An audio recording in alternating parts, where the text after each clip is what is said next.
Welcome to the third edition of Above the Law. My name is Uwe Hook. I'm the CMO of Origina, and I'm normally residing in Amsterdam. Today I'm in Dublin, together with my two guests. Today we will talk about implications of competition law on businesses. And we pose a provocative question, what does your company pay through the nose for hardware and software maintenance? Has competition law failed the sector? To answer this question, we have two outstanding experts on this topic.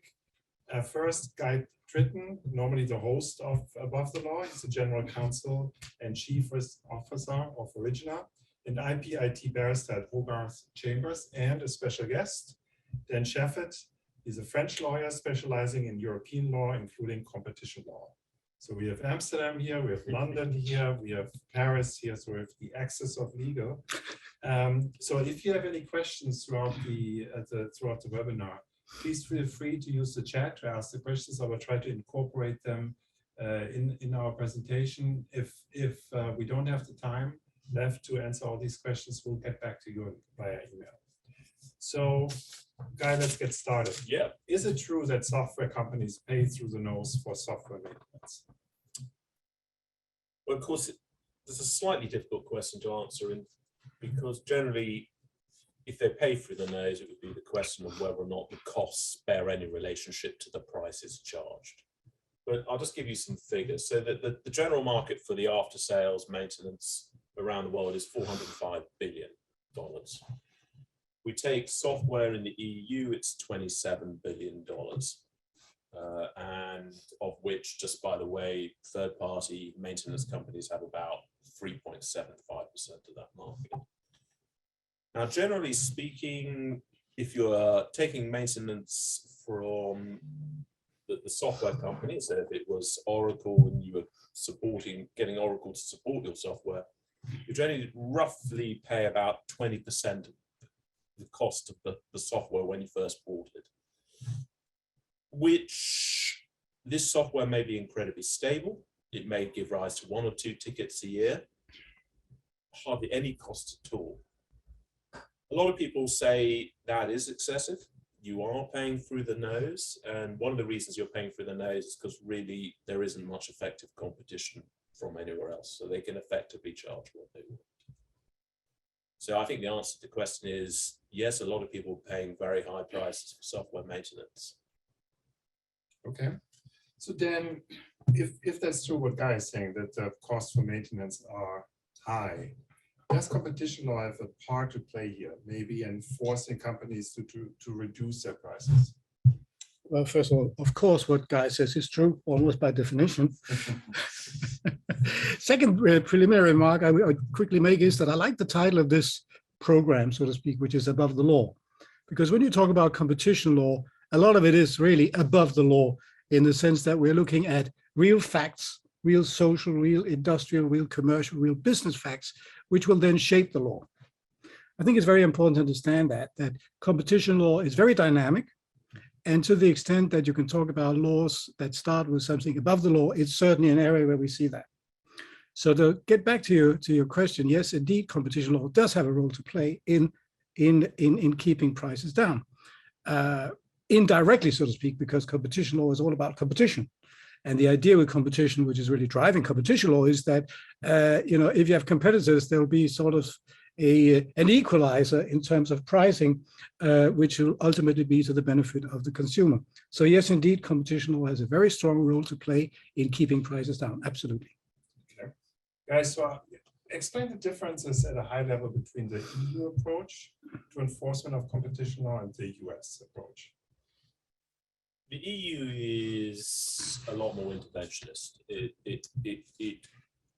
Well, let's start with the United States. The United States has a very non-interventionist approach. So, for instance, they don't. If you have excessive pricing, they tend not to intervene. They think the market can sort itself out. And certainly, traditionally, there's been the Chicago school, which says if you've got a dominant position, you've earned it. So you can make whatever money you want to do. And if you're making too much money, somebody else will come in and knock you off the perch. I think nowadays in the United States, they realize that this is just wishful thinking. It doesn't happen. And people do have monopolies. They do charge a huge amount of money. And this idea that other people will come in and join the party if they're making too much money isn't true. The EU, the European Commission, will take on the big guys. You know, they've taken on IBM, they've taken on Microsoft, and achieved victories on these ones. And definitely, if you speak to a US antitrust, which is competition law, they will say their real fear, if they're representing these big software houses, the EU and not the US. So I would definitely say the EU is much more interventionist, much more active.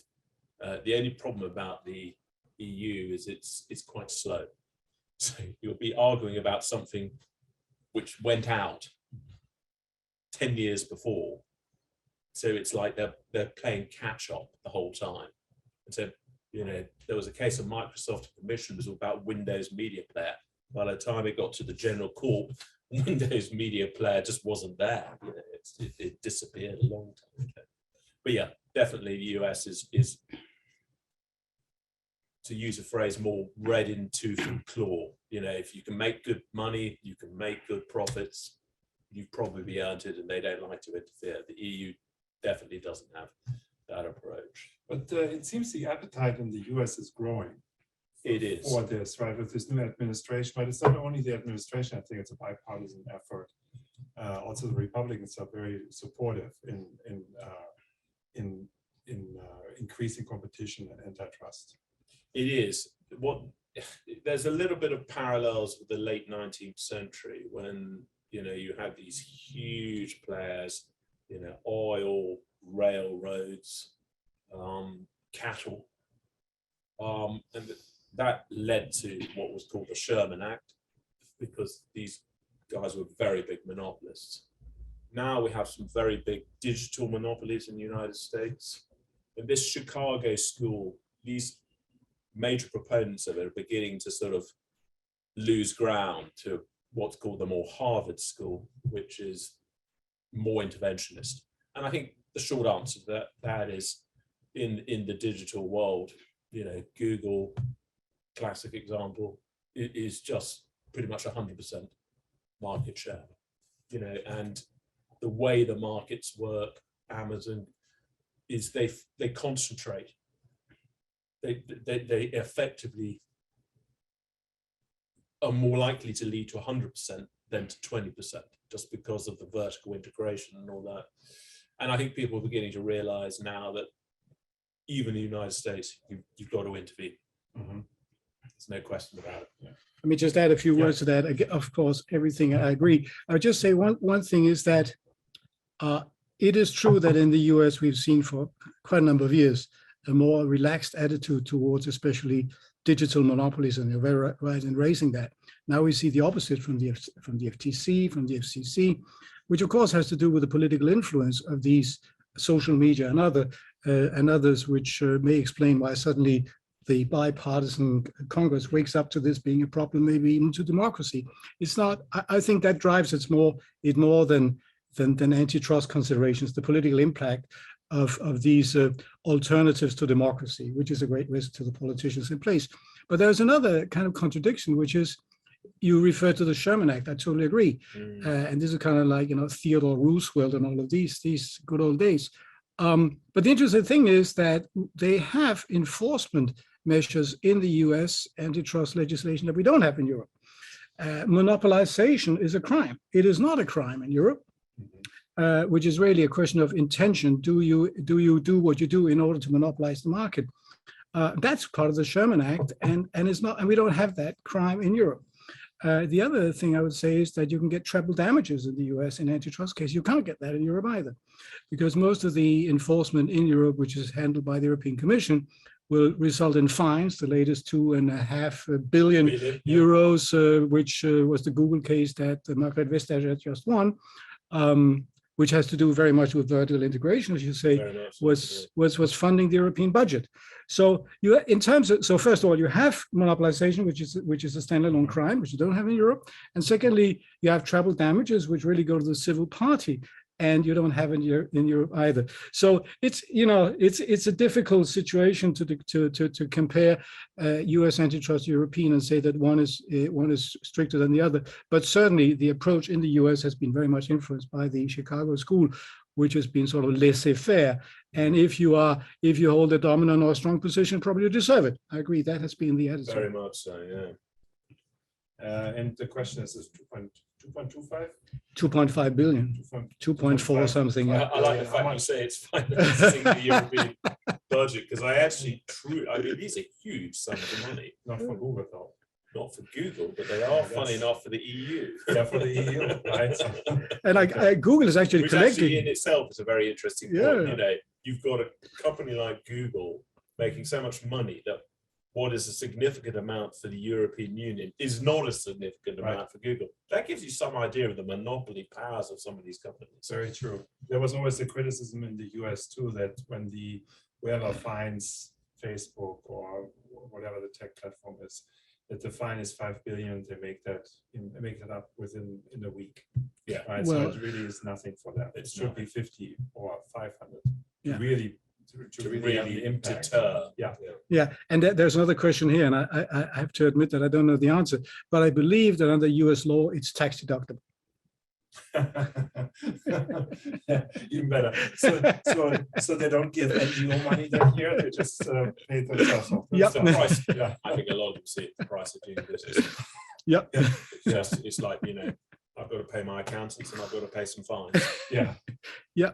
All right, let's go back a little bit to our industry. So if a software licensor has more than 80% of the market share of the maintenance market, does that raise any concerns for competition? Will you start or should I? I think it's your turn. I'll say a Okay. little bit. If a software license has got more than 80% of the sort of downstream support and maintenance market, in itself, that's not something which competition law will say is wrong. But there would always be a suspicion that if it's got more than 80%, it will be charging excessive pricing because it can. It's got no effective competition from others, which is what, you know, Dan was talking about, this equalizing effect. You've got enough people in the market, the prices are kept down by that competition. Once somebody's got 80%, they may have 80% for the wrong reasons, they may have 80% for the right reasons, but what it tends to mean is that they can charge more than they would have otherwise done. So competition law, particularly EU, will say having a dominant position, which 80% is, there's no question about it, is not in itself anti-competitive. You've still got to go and show an abuse. Article 102 of the Treaty of Function of the European Union is very clear about that. It's got to. So, for instance, unfair pricing by a dominant undertaking is an abuse of a dominant position and therefore illegal. So 80% will mean you definitely have a dominant position, but that doesn't mean in itself you're being anti-competitive. Yeah, and that's a very good point. And I'm glad you made that because it's also one of the differences. Well, not 100%, but it is a bit different from what you see in the US, where again, monopolization as such, even if there is no proven abuse, could lead to a criminal act. But in reality, it is the same or less that, first of all, you need to establish a dominant market share, and I'll get back to that. And then you need to establish the abuse. Now, the real question is, and so you're begging that because you say 80%. The real problem in real life when you have these cases, of course, proving that they have 80%, right? That's where you start. And once you get there, then you look at the abuse. So what you need to prove when you talk about market share is to define the market, right? And that is, of course, also the real challenge when, from a legal point of view, you want to establish that there is the first criterion, which is dominance and afterwards abuse. Very complicated. I've had quite a few cases where, of course, the other party will say, well, listen, there are replacement products, there is substitutability, as you call it, which means that the market is so enormous that having that you can't have 80% because there is always a substitutable product. So you need to find out whether in the particular software industry there is a substitutable product or not before you start defining the market. And this is a very, very difficult exercise. It's an economic exercise more than it's a legal exercise, but lawyers will need to work with economists on this. In the US, they developed a test back in the 60s, the so-called brown shoe test, the so-called SNP test, which is that if a company can raise its prices, say by 5%, and still be profitable, that is a very good indication of the fact that it enjoys a dominant position. So we're talking about barriers to entry and stuff like that. The SNP test is still being used, but it's being refined very much also under the influence of the Chicago School. But just to make it clear that what we're talking about is, first of all, what is the market, looking into substitutable, non-substitutable, because if you can raise the price by 5% and still be profitable, it sort of indicates very strongly that there is no substitutable product, because otherwise people go to that instead of paying the 5% increase, right? So this is a fairly simple test. Like all simple tests, it's subject to criticism, but it works. I think actually what Dan is saying is actually quite interesting, because one of the reasons that a lot of enforcement actions haven't happened is because they are very, very expensive. Competition law raises a lot of different issues, economic, legal. And so for a European Commission or the Department of Justice in the States or the Federal Trade Commission to take these cases, they are very, very, and almost by definition, you're fighting a very well-resourced company. I mean, Microsoft, Google, whoever it is. And there's no question about it that, for instance, the European Union Commission really, the amount of effort they have to put into these things is huge, absolutely huge. And there's a sort of reluctance sometimes to get involved in these huge actions because they know they're going to be swamped with paper. Yeah, swamped with paper. And absolutely, it is very time consuming. You have economists sitting at the European Commission working full time, especially on the digital economy. Very complicated, because in that one, not that this program should be dedicated to that, but on that one, the problem is that the services are free of charge. Right, free. Google and the rest of them are free of charge. So you can't use the SNP test that I just remember, because you don't increase the price by 5%. But that's a different issue. But definitely they're working full time on trying to find ways of establishing, first of all, the market, and then the market share, and then the abuse. Now, getting back to when you talk about software maintenance, there are two questions in terms of market share. The first is sort of the de facto market share which you enjoy on your maintenance, on the maintenance of your own software. The second is whether the market is captive. In other words, whether you tie the fact that you use the software in question to some sort of commitment only to use your own maintenance services, right? So that would be an almost clear, by definition, a violation of also European competition law, going back to at least the Hilti case from the 80s. In that case, it was the company Hilti that delivers these heavy guns, nails that you use for the construction industry, and they actually imposed upon all users that they could only buy the nails if they bought the cartridges, and they could only and the Hilti machinery as such would not be covered by warranty unless you used their consumables. Well, they lost that case, but this is a clear confirmation of European competition law going back to the 80s, which establishes that principle. So first the market, then the market share, and then why do you have that market share? Is it because it's captive, or is it because of competition or lack of competition? Very complicated cases, but the answer is typically if you have an 80% market share, there is a real risk for that company enjoying that market share that it won't be too hard proving abuse. So besides prices that we talked about quite a bit, what other type of conduct which would be considered as anti-competitive behavior? Well, I mentioned the tie-in or the bundling, which is more or less the same thing, like in the Hilti case, where you simply say you cannot get something unless you tie up to get the first thing. or you get two for the price of one. That's another way of saying bundling, which typically affects the consumer, but may also affect the professionals. It's all about barrier to entry again.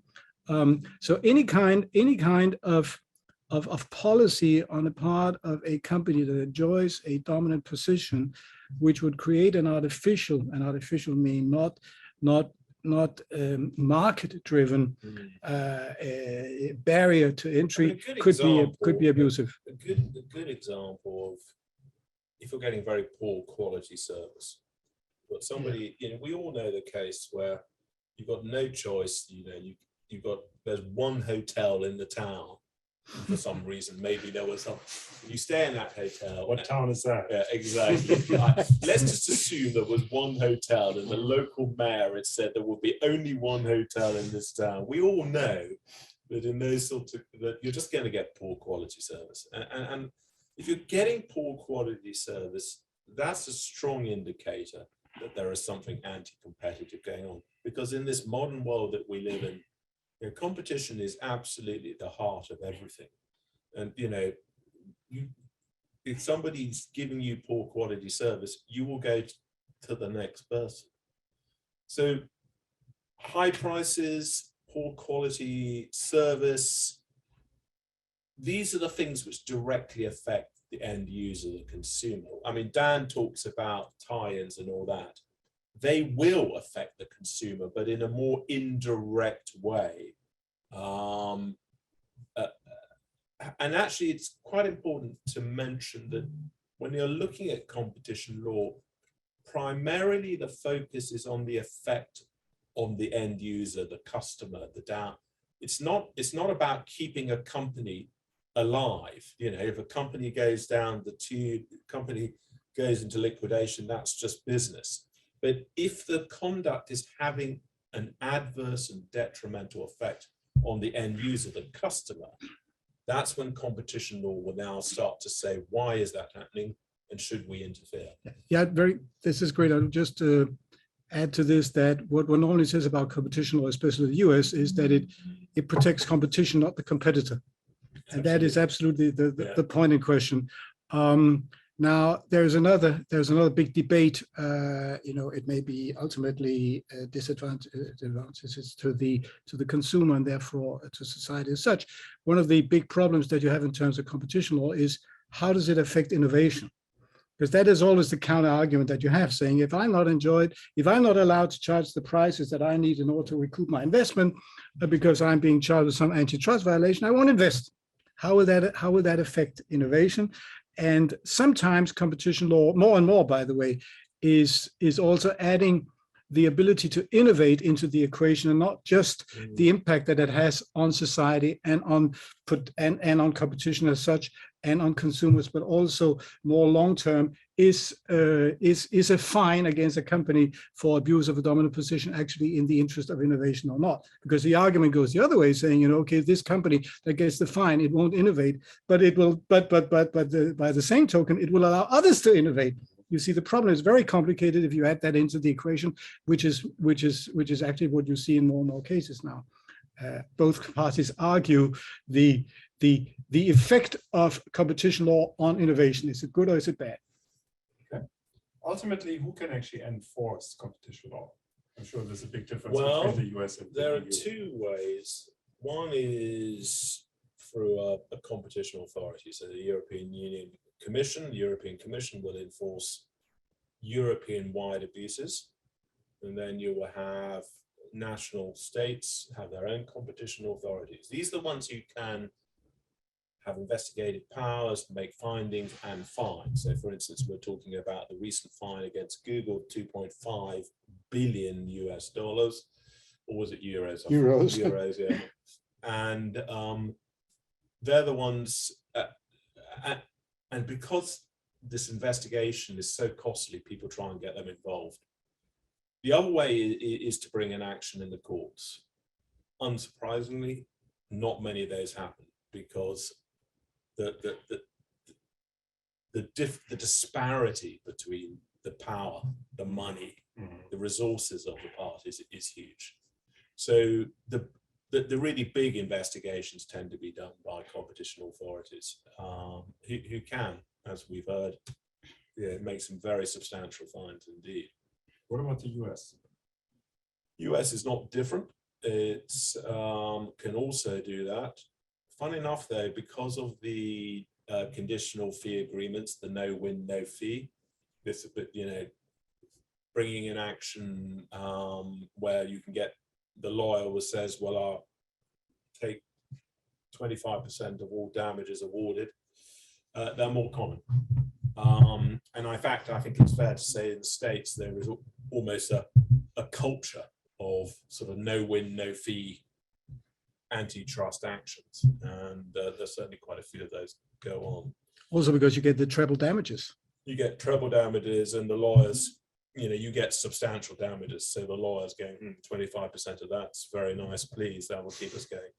So there's definitely, so interesting enough, in the States, it's quite difficult to get the competition authorities involved, Department of Justice, Federal Trade Commission, but actually the enforcement, and because they do class actions, they just, they do a class action, take 25%, and it's off to the races after that for the lawyers. That's right.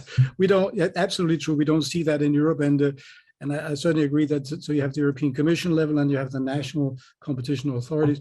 But where I do see that civil litigation, either directly or indirectly, may use local competition law, is in the classic refusal to deliver cases, which you get all the time. All the time you get somebody who claims that a company refuses to deliver for some reason. And so what you do is you actually sue on the basis of refusal to deliver, which in some countries is a criminal offense, and in other countries gives rise to civil damages. And at the same time, you advise the local competition authority. So in civil litigation, you do see that typically, not only, of course, you have other bases of using competition law in civil litigation than just refuse to deliver, but this is the typical situation. Okay. So can you give me some examples of where competition authorities ever took an action? You talked about Hilti, but maybe you have other examples. Yeah. Perhaps two examples. I'm going to focus on the EU, because as I say, they tend to take more. So the European Union Commission took an action against Microsoft. This is going back a little bit of time for two reasons. One, they wouldn't disclose the interoperability information for others for their work group operating system. So third parties didn't know how to basically get their programs to interrelate with the operating system. And they also, and this is back to Dan's point, they tied in the Windows media player with the operating system and effectively didn't allow others to do it. And actually, this is really, and I should say the Commission won, and they won in front of the General Court. What happens here, and this is a very good example, we all know everything gets integrated, that the media player, the operating system, the application software, everything is very integrated these days. And so it is quite difficult for third-party software people to get a foot in the door.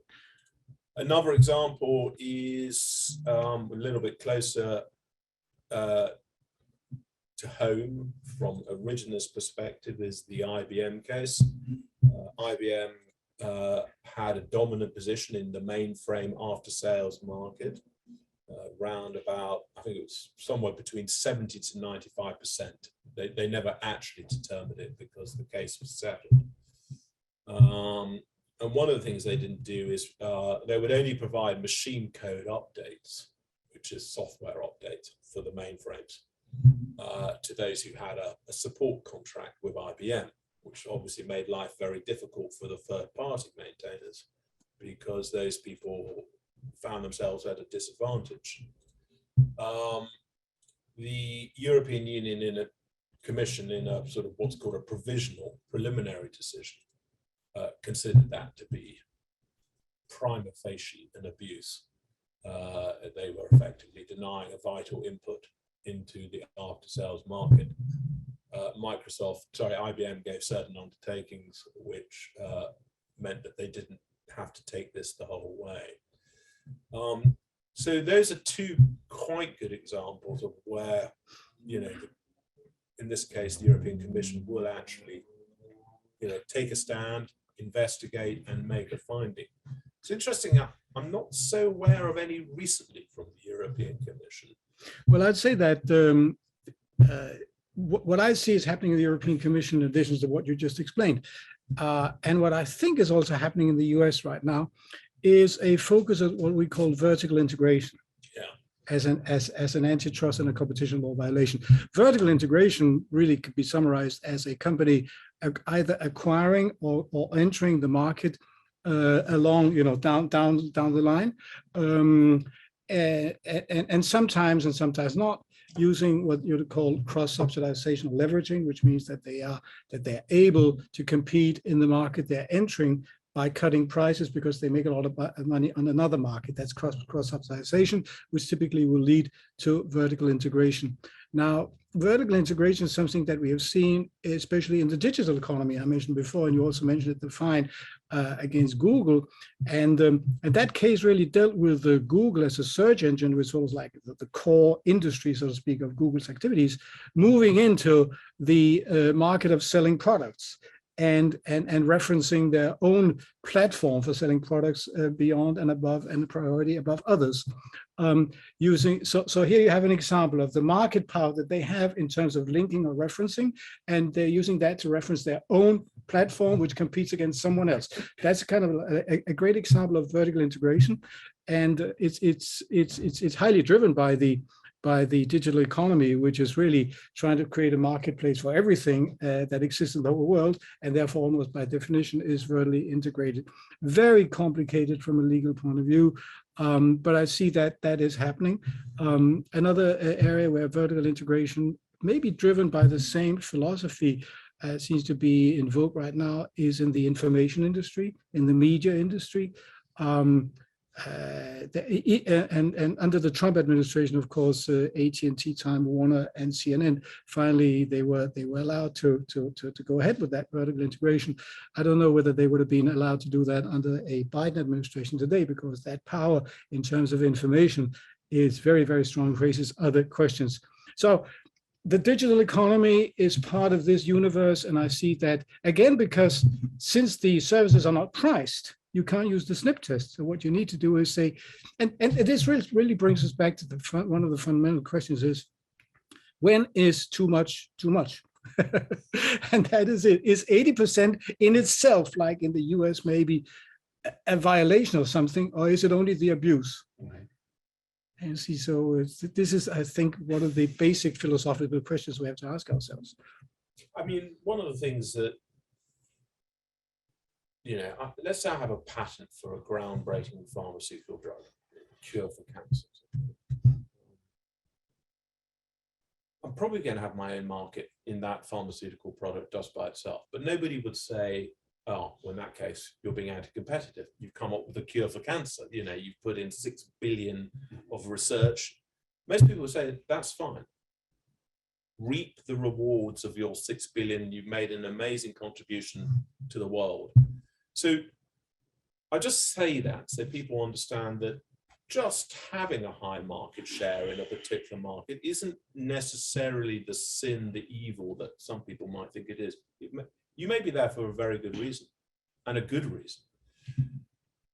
But it does raise the question of suspicion. Why are you there? You have to start looking at the justification for that. And I think that is because a lot of monopolies, to take Dan's example of vertical integration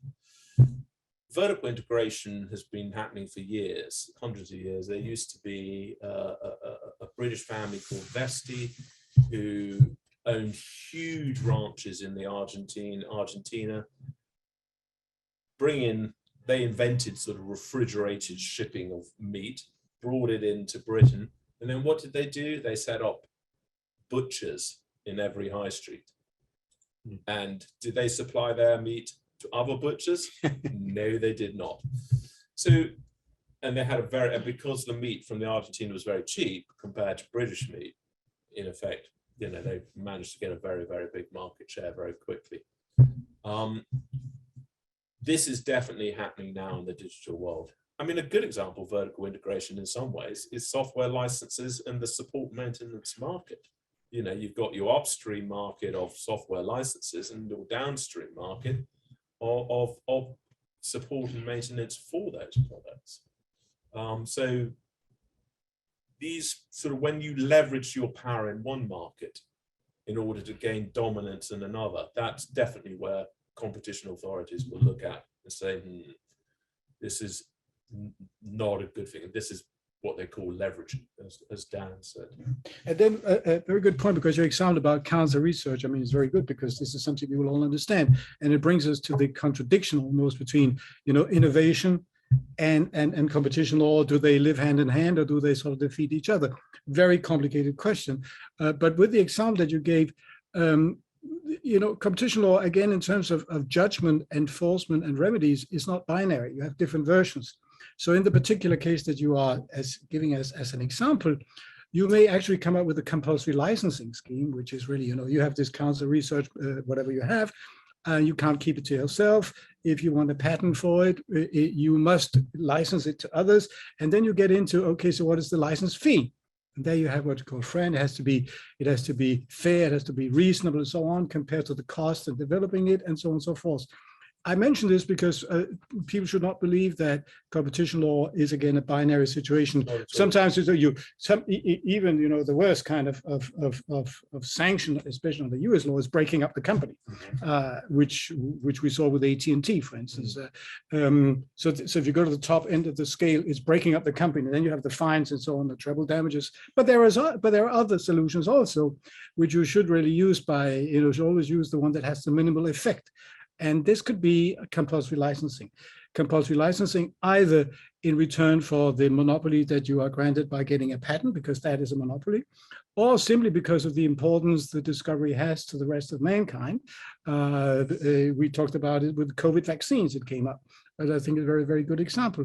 And then, of course, the debate is, okay, what is then fair, reasonable, so on, in terms of letting me recover my research and development involved in that. So this I think is very important and good example that you mentioned, that you can actually find a way of living in the middle of the road between innovation and competition law. Okay, we got a question from a viewer. Isn't it about time that the government stepped in and broke up these mega software companies to encourage competition? Let's face it, the software that are provided or is provided is more like a public service, e.g. Amazon shopping service platform. Yeah, that's a good point. So I'll just think of an example where I think, firstly, how detrimental I think sometimes these huge monopolies can be. There used to be a really very, very good word processing program called WordPerfect, which was really, truly much, much better than Word. WordPerfect got squeezed out because, basically speaking, with Outlook and everything else, you got your Microsoft suite, and WordPerfect wasn't part of it. Should they be broken up? Are they public services? It's quite a tricky question. I mean, a lot of people will say Google, which is probably a good example, has provided enormous value to people. I'll just Google that. It's become a word in the language. I'll Google that. They index every single, pretty much, server, website, and everything else. They provide a valuable service. In some ways, they are a public service because it's for free. I think it's better, rather than saying break them up, and if you broke up Google so that you broke it up into free, one of those would win out eventually, and the other two would fall by the wayside. There's no question about that. That would happen. They were free, and eventually Google just got better, and everybody started going to Google. People wanted, in some ways, people have a natural sort of desire to use one of the, so I think it's better to try and make sure that they don't abuse their position rather than necessarily just break them up for the sake of breaking them up. I don't know, Dan, what do you think? Well, I agree, and I certainly understand the question. It is kind of the thing that we would probably like to see with a lot of companies out there. But the consequences that we've seen, for instance, in Standard Oil and also in AT&T, to take the classics, except that after they were broken up, they made more money than before. So it's, as you say, there were 3 companies and so on and so forth. It's sometimes it could be to the advantage of a company to be broken up. But in this particular case, there are intellectual property rights. And where would they then go if a company is broken up into 2 or 3 or 4? Who would then have the intellectual property rights? And does that solve the problem? I mean, somebody else is going to have it, the so-called quote unquote monopolistic right of licensing or not licensing the software in question. So I think the real question here is, what do we do in terms of the intellectual property rights that protect software? That, I think, is the real question. And in order to answer that question, there's much more than just competition law. There's also intellectual property law. Some of these, when you talk about, public goods and so on and so forth, become standards. If there are standards and they're approved by ETSI, which is the European Standardization Institute, or ISO standards or whatever, a lot of conditions can be made there in order to allow something to become a standard. There's a very famous case, the Huawei case in Europe, which deals with the standards within the telecoms industry. So we have a lot of ways of solving this without breaking up, which really won't solve the problem of who owns the intellectual property rights. I'm just not persuaded that if you broke these companies up, you wouldn't just be putting it back by 5 years. Because sooner or later, let's say we broke Amazon up into 2 companies. Let's call it Amazon and Congo. No, well, actually, no. Let's see if we forget Amazon, Congo. What's wrong with Thames? Congo and Gobi, just some geographical name.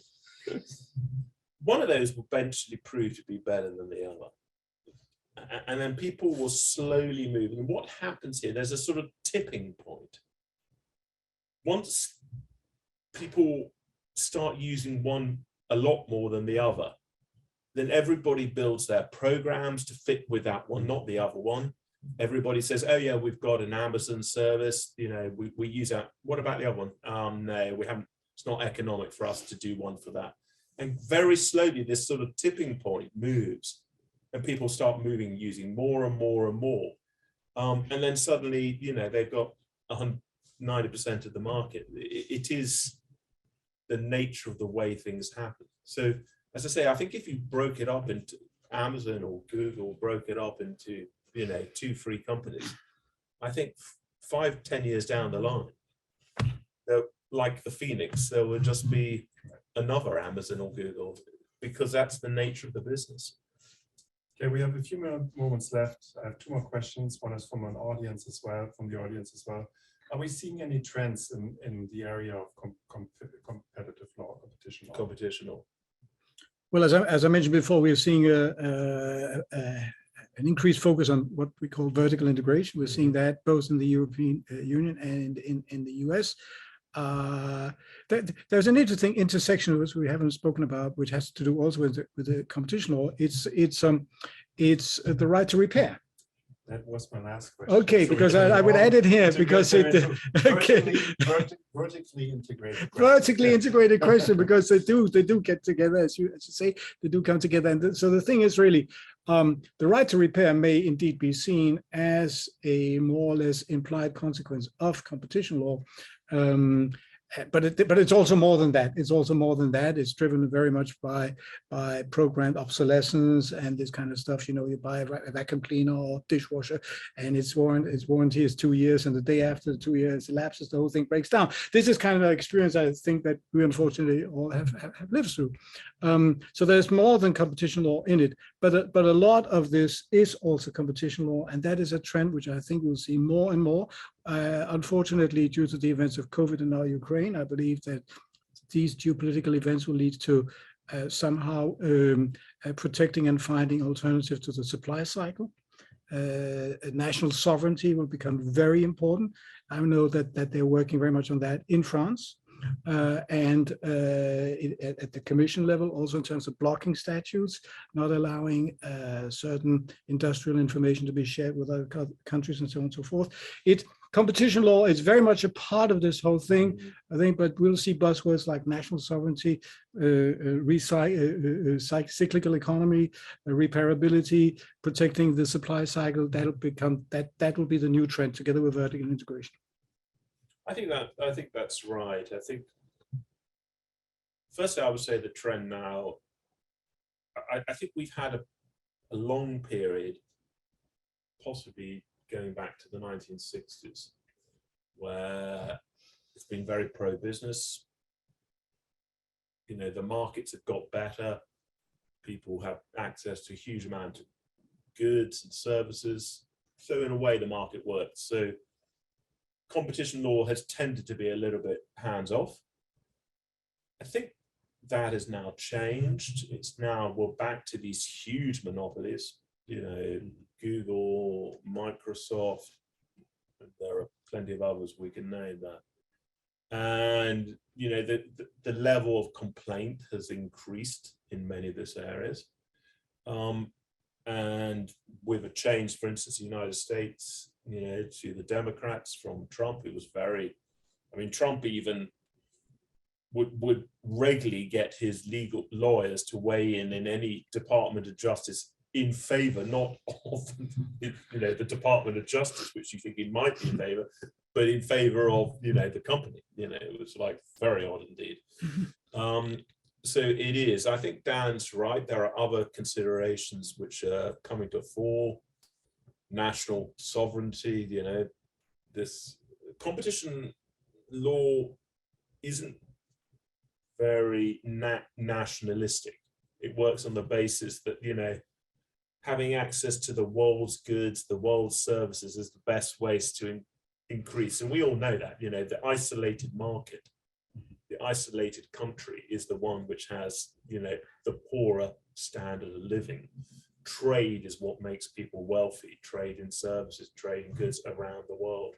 But that definitely is beginning to change now. You know, there's a real fear in relation to some countries of disclosure of technical secrets and things like that. And so we're beginning to see a little bit more pushback on that as well. The days of Adam Smith may be coming to an end. They may well be. And I think that, sorry, on that note, just as I said at the beginning, this webinar is really, you know, above the law. And I think that we've just proven that point, that competition law is very much a consequence of a lot of considerations which are highly above the law. On that note, and with this statement, I want to thank you, Dan, and thank you, Guy. And we thank you for attending this webinar, and we'll see you again in a month. Thank you very much.